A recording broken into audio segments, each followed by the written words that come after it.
Will we win a game? Liverpool 4, Spurs 2. It was another one. It was quite eventful in a sense. We showed better signs than the Chelsea game, but it was similar to the Arsenal one. They took their chances, we didn't take ours, and we was too lackadaisical at some times, which cost us the game really.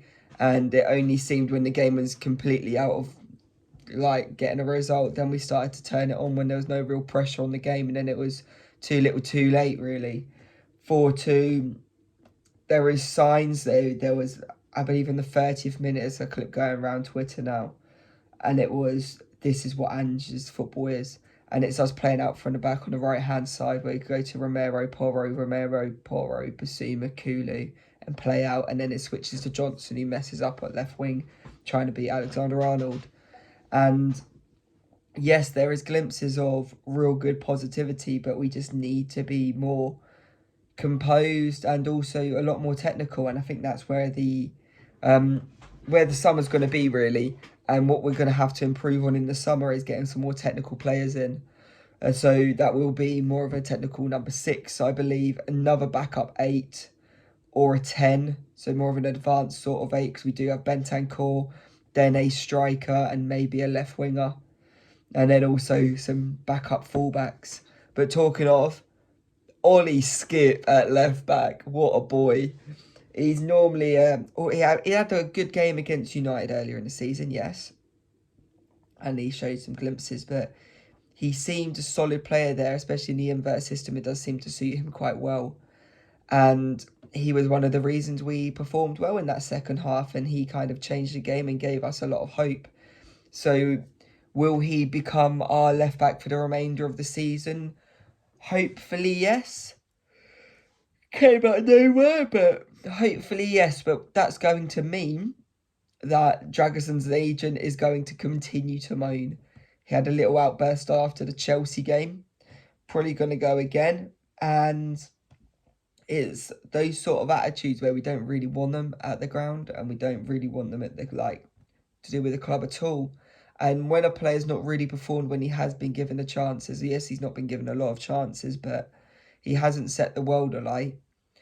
It's a question of, is it needed? Is it justified? And then also, he came joining the team knowing that he's not going to play a lot of football. He couldn't have expected to take Romero out of the team when Romero, even in Serie A, was the best defender in Serie A. Dragusin didn't get that title. Van der Ven's one of the best centre-backs in the league, probably 7th best in the league at the moment, 8th best in the league, really. So there's bits like that when you're looking at it, does he deserve to play? Maybe if he plays out of position or someone else plays out of position, but has he earned that right? Probably not. It's kind of just pushing him into the team rather than him deserving his place in the team. So I don't think there's real need for that. But defensively, we can look at the set pieces, and we can look at when we have a focal point of a big player in the box. So it used to be Kane last season. Now it was Richarlison this season. In those defensive set pieces, I don't believe we've conceded. So we didn't concede against Liverpool when Richarlison was playing. Against Arsenal when Richarlison came on, didn't concede from set pieces either.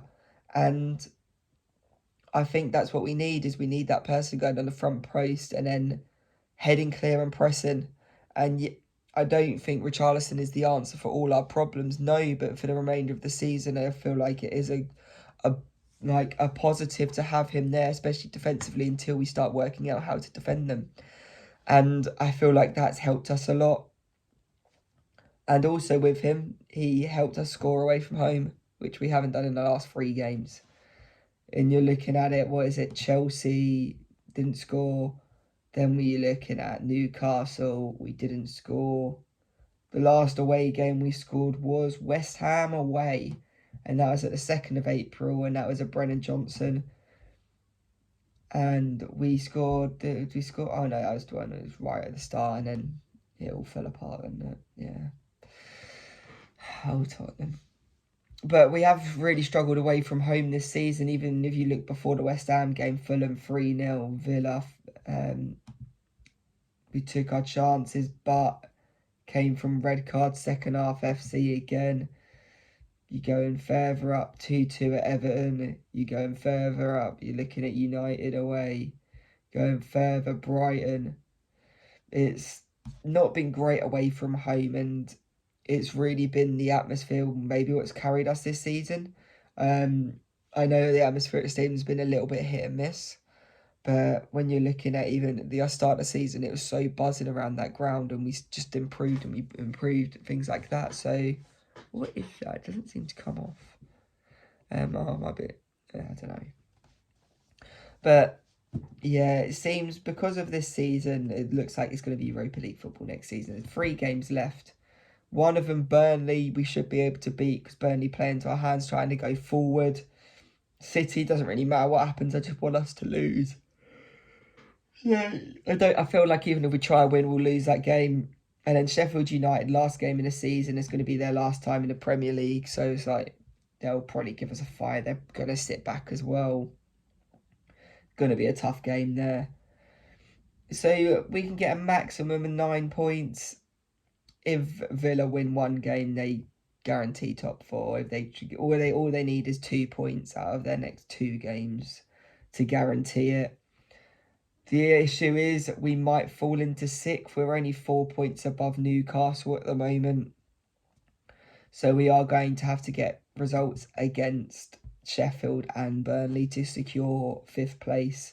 But it's going to be one of those. I hope when we do play City, all we do is just kick the ball into our own net. I don't want us to win that game because the table, although City have got that game in hand, it is against us. Even if they draw it, they're not going top of the league and they've got to catch up 6 goal difference in 2 games after that. And who have City actually got? West Ham, they'll hopefully turn over. And then you've got Fulham.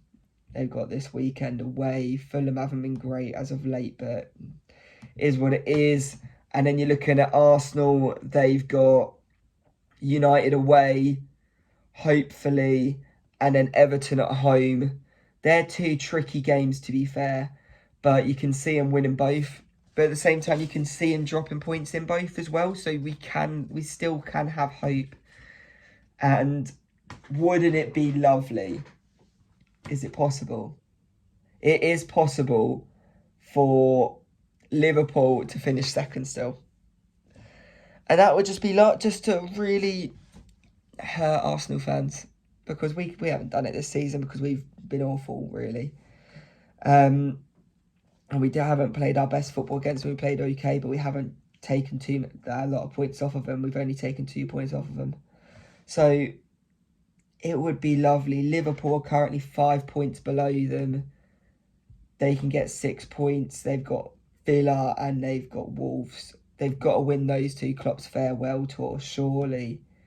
But yeah, we will see with that. I'm hoping. Oh, obviously, yeah, it's a null comment, really. I was about to say I'm hoping City win the league, but that's an obvious thing. I know there is some Spurs fans, there's a minority, but they're hoping we beat City still because they're saying, oh, we should think like a big club and not worry about Arsenal win the league. But no, pettiness wins everything. If we want Arsenal to win the league just for us to get Champions League and then lose straight away in it, nah, mate. We've been in Champions League before. Yeah, you can listen to a different song, but that's about it. We ain't going to win it. So what's the point in it? We'll go into Europa League, hopefully beat Sparta Prague and all of that lot, and then actually win a trophy for once. But yeah. The other point I was going to talk about as well today is Lo Celso. When he has played decent. Not like set the world alight, but he's been a really good player when he's came on, and he's a technical player, so it's what we need. But I don't know what he's done wrong. He doesn't seem to get the chances under Ange. He doesn't seem to be trusted. I don't know if that's Ange thinking, right, he's going in the summer anyway, don't care about him. But then you could say, why is he playing Royale all the time and stuff like that? I don't understand. I really don't. And then you could say with the Werner thing, because he's not guaranteed to be staying with us next season. But Lo Celso's been decent when he's came on, and unless he's definitely going in the summer and there's some sort of like agreement which Fabrizio Romano's not came out with yet or whatever, why doesn't he get more chances? And I feel like he deserves to play against Burnley. And yes, there will be a preview on Friday, the 10th, for the Burnley game. And I'm hoping to see Lo Celso in that team. And I'm hoping it's going to be similar to a Son, Richie, Kulu front three, then Lo Celso, Bentancur, and then maybe a Basuma in midfield, and just have technical ability with a bit of power at the back. And then Skipp, Van der Ven, Romero, Porro, Vic. I'm hoping it's something like that. A bit of technical ability and a lot of energy in there. And we should be able to break down a Burnley and get through and counter-attack and play quick football. Because Kulu's better when we play quick. Son's better in a quick transition. And then Richarlison will just run, really. And then if we are having that little bit of fight, Richarlison's there as well. But Richarlison's going to help us against Burnley when they're trying to score from set pieces.